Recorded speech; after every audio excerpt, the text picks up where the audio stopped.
Hello साथियों, आपका स्वागत है सरकारी जॉब एस्पिरेंट परिवार में। आशा करता हूँ आप सब स्वस्थ होंगे, मस्त होंगे और पढ़ाई ज़बरदस्त चल रही होगी। आइए देखते हैं कि हमारे देश में क्या राजनीति चल रही है। इंडिया ने उतारा अपना स्पीकर, अब होगा लोकसभा में खेला। हँस गई मोदी सरकार। वाजपेयी सरकार जब थी, तब नायडू के स्पीकर ने एक वोट से पूरी सरकार गिरा दी थी। उनकी सरकार धराशायी हो गई थी और सरकार गिर गई थी। आज वही पूरा इस पे चर्चा होगा और आज के डेट में यही चल रहा है हमारे देश में, क्योंकि पूरा लोकसभा स्पीकर पर पूरी बात टिकी है और मोदी सरकार चाहता है और चाहती है कि हमारे पास ही लोकसभा स्पीकर रहें, हमारे पार्टी से रहें, अन्य दलों के पास ना जाएँ। अगर अन्य दलों के पास ये स्पीकर पद चला गया, तो कभी ना कभी और कहीं भी हमारी सरकार खतरे में आ जाएगी और अपने मनमानी का काम नहीं कर पाएँगे, जो आज के डेट में कर रहे हैं। तो सबसे बड़ी टेंशन है और सबसे बड़ी परेशानी है गठबंधन सरकार की। अब देखते हैं ये सहयोगी जो दल हैं, जो इनके पार्टी में जॉइन किए थे और उनकी सरकार गठबंधन के सहारे चल रही है, आज के डेट में वो कहीं न कहीं उनको कोई पद नहीं दिए। कोई ऐसे पद नहीं दिए कि कभी सरकार खतरे में आए, जैसे कि ये हवाला देते हुए कि हमारी बहुत अपने बढ़त का हवाला देते हुए कि 240 सीट हमारे पास आई है, तो बड़ी-बड़ी पद हमारे पास रहना चाहिए। जैसे गृह मंत्री का, रक्षा मंत्री का, विदेश मंत्री का, रेल मंत्रालय, कोई भी ऐसा पद नहीं है जो अपने सहयोगी दलों के पास गया है। अब बात टिकी है लोकसभा स्पीकर की। अब देखते हैं कि इस पे क्या चर्चा चल रही है हमारे देश में। आइए शुरू करते हैं। यहाँ पर देखिए टॉप स्टोरीज है, जैसे कि सिर्फ एक ही बात की चर्चा हो रही है आज की सोशल मीडिया में और न्यूज़ चैनल पे। जैसे यहाँ पर देख सके हैं केवल लोकसभा स्पीकर के बारे में चर्चाएँ हो रही हैं। यहाँ पर देखिए, अब देखिए यहाँ पे जो बड़ी-बड़ी मीडिया हैं और यहाँ पे चैनल वगैरह हैं ट्वीट कर रही हैं, यहाँ पे देख रही हैं आप देखिए। सिर्फ केवल लोकसभा स्पीकर पे बात टिकी है। क्या होने वाला है और हमारा देश है वो उत्सुक है अंदर से कि आखिर कौन बनता है लोकसभा का स्पीकर और सरकार अपने पक्ष में ला पाती है कि नहीं ला पाती है एनडीए सरकार अपने दलों को ना देकर। इस पे बहुत बड़ी आशा लगी है लोगों को, बहुत बड़ा वो मतलब देख रहे हैं। उतना तो जो उत्सुकता अंदर से थी, उतना तो किसी चुनाव में नहीं थी कि रिजल्ट आने का जो चुनाव था उसमें नहीं थी। यहाँ पर देख एनडीटीवी है, यहाँ पर देख सकते रहे हैं कि ये सब पूरा बाकायदा अच्छे से हो रहा है। लेकिन कहीं न कहीं बात पेंच इस पे फँस रही है और यहाँ से शुरू करते हैं इस सेशन को। 18वीं लोकसभा का पहला सत्र 24 जून से और 3 जुलाई तक चलेगा। मेरे साथियों 3 जुलाई तक चलेगा। अब जैसे यहाँ पर देख लीजिए 2024 का लोकसभा चुनाव। अब यहाँ पर थोड़ी एक पॉइंट समझिए आप लोग, क्योंकि इंडिया जो है ये भी गठबंधन सरकार है और यहाँ इसका जो पार्टी है 234 सीट कुल टोटल लेके आया था यहाँ पे। इनकी पार्टी लेके आई थी टोटल जोड़ के, ये एनडीए 293। अब इसमें लोकसभा स्पीकर की पद के लिए कौन-कौन दौड़ रहे हैं और कौन-कौन ये चाहते हैं कि हमें मिले। इसमें पहला तो होगा टीडीपी, जेडीयू भी उसी में शामिल है और शिवसेना भी उसी में शामिल है। 3 लोग और 3 लोग ऐसे हैं कि अगर थोड़ा बहुत इधर-उधर करेंगे, तो जो अभी सेशन गया है पहले कि सरकार गिर सकती है, तो सरकार ये गिर जाएगी, चल नहीं पाएगी क्योंकि अहम मंत्री का जो पद है, कैबिनेट पद हैं जो अच्छे-अच्छे वो उन्हीं के पास है। अब आगे देखते हैं, यहाँ पर देखिए इस सत्र में क्या-क्या होना बाकी है। जैसे जो सत्र चलता है, इसमें क्या-क्या होना बाकी है। जैसे इस सत्र में जो मतलब सदस्य हैं, सदस्य को शपथ दिलाई जाती है यहाँ पे और अध्यक्ष का चुनाव होता है। जब सत्र कोई शुरू होता है, अध्यक्ष का चुनाव होता है, शपथ दिलाई जाती है और हमारे राष्ट्रपति महोदय का उसमें भाषण होता है और उसपे चर्चा होती है हर चीज़ पे। अब जैसे यहाँ पर देख पा रहे हैं, केंद्रीय संसद कार्य मंत्री जो हैं, वो क्या बोले कि किरण रिजिजू ने हैं, जो बोले सोशल मीडिया प्लेटफ़ॉर्म से बोले यक्स, अब पहले ट्विटर का नाम बदल के यक्स रख दिया गया है अब, उसी पे अब इन्होंने ट्विटर पर ट्वीट किया एक बार कि ये पोस्ट किया कि ये सब सारी जानकारी दी। अब जानकारी क्या है?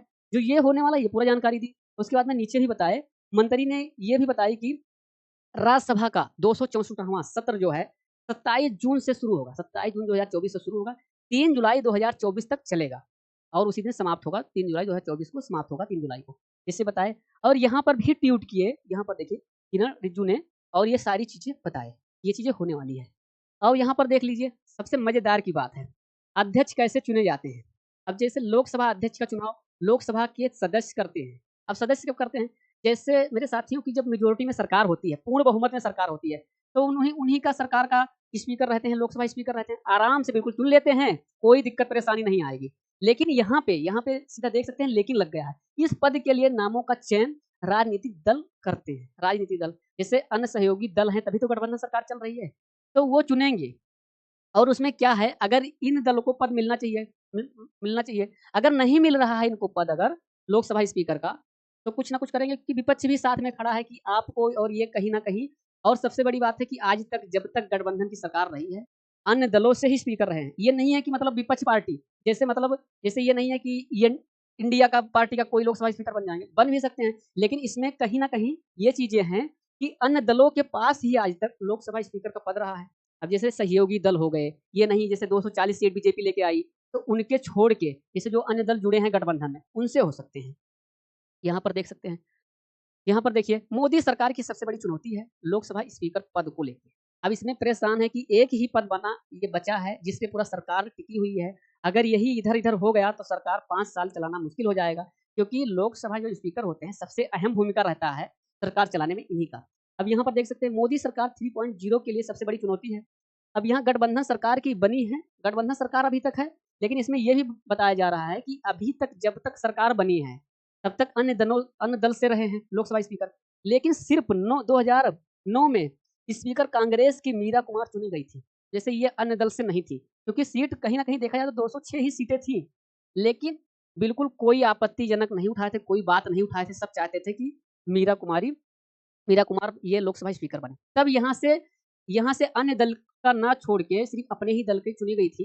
ये उस समय बात थी 2009 में, क्योंकि कोई लोग आपत्ति नहीं किए थे कि ये ना बने। अगर आपत्ति उठाते तो उस समय भी इनको पद ना मिलता, इनकी सेम पार्टी को इनको पद ना मिलता कि 206 सीट थी, अन्य दलों में जा सकता था। लेकिन अन्य दल के कोई लोग ऐसे नहीं थे कि जो बात उठाएँ और ये इस चीज़ के लिए कोई बात नहीं उठाए थे। यहाँ पर देखिए कोई आपत्ति नहीं जताए थे।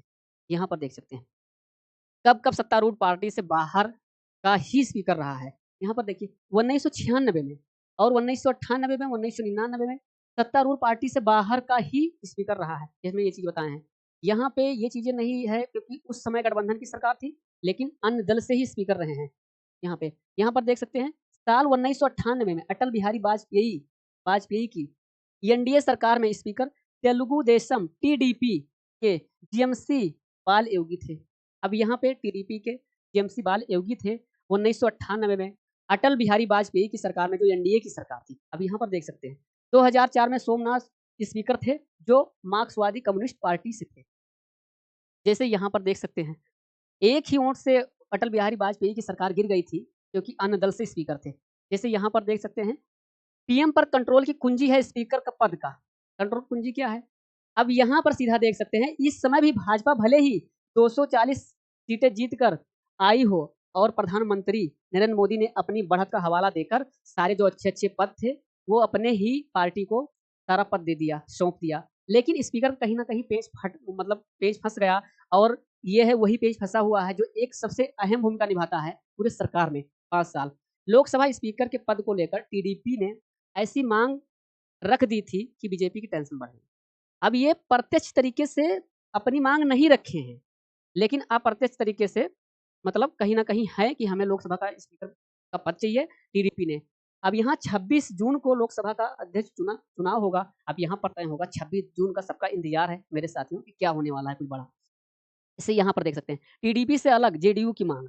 अब यहाँ पे क्या बताएँ हैं बीजेपी सदन में बहुमत के आंकड़े से 200 बहुमत से आंकड़े से 32 सीटें कुल पीछे हैं। अगर 32 सीटें उनके पास होती, तो पूर्ण बहुमत की सरकार थी, 32-33 सीटें और मिली होती, तो गठबंधन सरकार की ज़रूरत नहीं पड़ती। लेकिन ऐसे में उनके साथ सत्ता में आए बाकी दलों के पास अब ये बार्गेनिंग का पावर है। बार्गेनिंग का पावर है कि स्पीकर के नाम को लेकर वो सरकार को घुटने पे ला सकते हैं। अगर सरकार नहीं देती है स्पीकर का पद, तब भी सरकार को गिरा सकते हैं ये सब और घुटने पे लाने का मतलब यही हुआ कि सरकार का सत्ता खत्म होगा, सरकार गिर गई, कोई काम की नहीं। यहाँ पर देखिए, जैसे क्या है, जनता दल यूनाइटेड के नेता केसी त्यागी ने कहा, भारतीय जनता पार्टी द्वारा नामित उम्मीदवार का समर्थन करेंगे।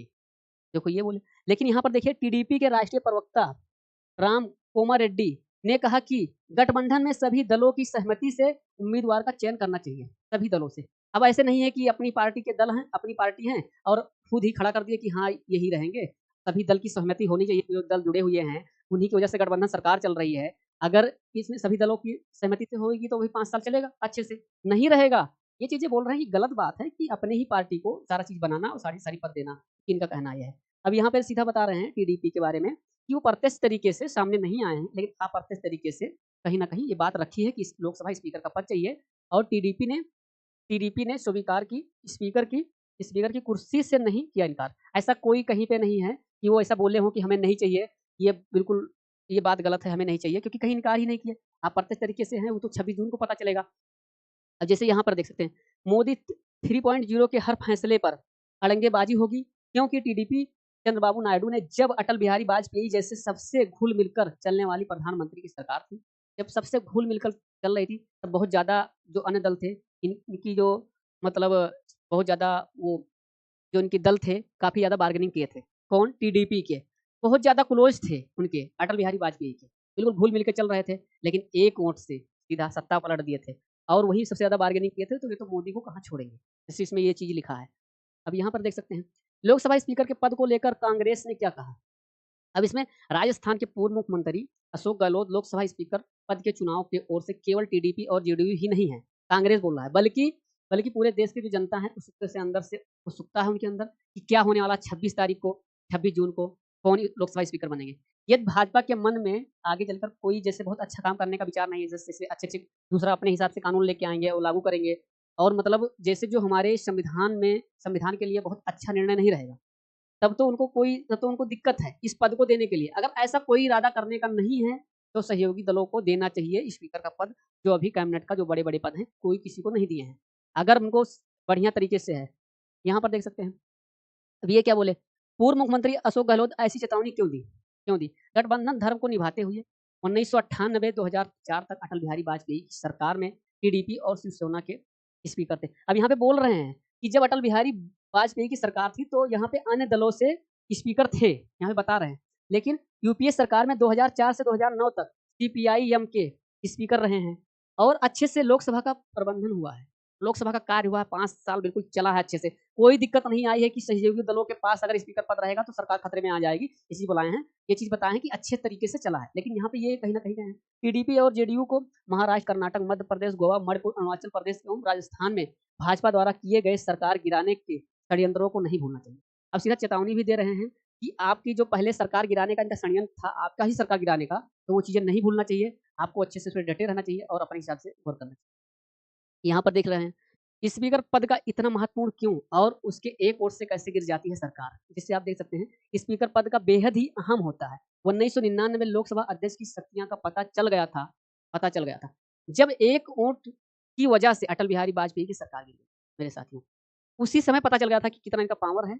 यहाँ पे स्पीकर ने कांग्रेस नेता गम्मांग को एक वोट डालने की इजाज़त दी थी और जिस तरफ एक वोट डाल दिए थे, उसी की सरकार बन गई थी और जो सरकार थी, सत्ता में थी, वो सरकार गिर गई थी। इतना पावर होता है। जैसे यहाँ पे देखा, क्यों खास है लोकसभा अध्यक्ष का पद? जैसे कि लोकसभा अध्यक्ष का पूरे सदन का प्रतिनिधित्व करता है। जो पूरा सदन होते हैं उसका प्रतिनिधित्व करता है। अध्यक्ष के काम-काज पर कोई दखल नहीं कर सकता है। जो उनका काम-काज है कोई दखल नहीं कर सकता है। अध्यक्ष निष्पक्ष और स्वतंत्र, उसके पास स्वतंत्रता होती है पूरे तरीके से। उसपे कोई चीज़ ये नहीं बोल सकते हैं कि ऐसे करना चाहिए, वैसे करना चाहिए। यहाँ पे जो चीज़ करते हैं अध्यक्ष महोदय जी, वही चीज़ होता है। यहाँ पर देखिए, संविधान के अनुच्छेद 100 के अनुसार अध्यक्ष किसी भी मामले पर मतदान में अपना वोट नहीं देता है। अगर मतदान के दौरान मत बराबर हो जाता है, तो अध्यक्ष अपना वोट दे सकता है। जैसे दोनों तरफ से मतदान हुआ। अब जैसे किसी भी कानून पे मतदान हुआ, अब वहाँ पे बिल्कुल बराबर हो गया, तो बराबर हो गया, अध्यक्ष वो वोट दे सकता है किसी के परत, किसी के, जहाँ पे वोट दे जाएगा उसी का बिल्कुल हर चीज़ बन जाएगा वहीं। तो ये चीज़ उनके हाथ में रहता है, ये चीज़ करता है। क्या प्रधानमंत्री डिप्टी स्पीकर का पद देना चाह रहे हैं? जैसे प्रधानमंत्री का क्या है, ये सोच रहे हैं कि सहयोगी दलों को डिप्टी स्पीकर पद दे दिया जाए और हमारे पास स्पीकर पद रहे, हमारी जो पार्टी है उनके पास स्पीकर पद रहे, क्योंकि इसमें प्रधानमंत्री लोकसभा में अध्यक्ष की बजाय डिप्टी स्पीकर गठबंधन दलों को देना चाह रही है। मूड में है, ये बिल्कुल ये चीज़ें हैं। लेकिन राज्यसभा में तो उस सभापति का पद पहले से ही जेडीयू के पास है, इसलिए निर्णायक लड़ाई लोकसभा अध्यक्ष के पद के लिए है। तो यही चीज़ है, उनको चाहती है कि हमारे पास रहे और डिप्टी अगर ये लोकसभा स्पीकर का पद चाहते हैं, तो डिप्टी स्पीकर पद दे दिया जाए। लेकिन कहीं न कहीं ये मूड में नहीं है कि इनके पास जाए, कहीं न कहीं हर चीज़ से डर है। मेरे साथियों, ये पूरा सेशन समझ में आया होगा और अच्छे से समझ में आ गए होंगे, क्योंकि हमारे देश में क्या चल रहा है और क्या अगर ऐसे रहा तो क्या उथल-पुथल होने वाला है। जैसे यहाँ पर देख सकते हैं, तो सब 26 जून का इंतज़ार करिए, सब चीज़ सामने आएगा। लेकिन जो चीज़ें चल रही थी प्रेज़ेंट टाइम में, वो आपके पास इन्फॉर्मेशन और आप तक गया कि क्या चल रहा है, अच्छी भाषा में एक-एक वर्ड में समझे। चलिए मेरे दोस्तों, अगले सेशन में मिलते हैं। जय हिंद, जय भारत।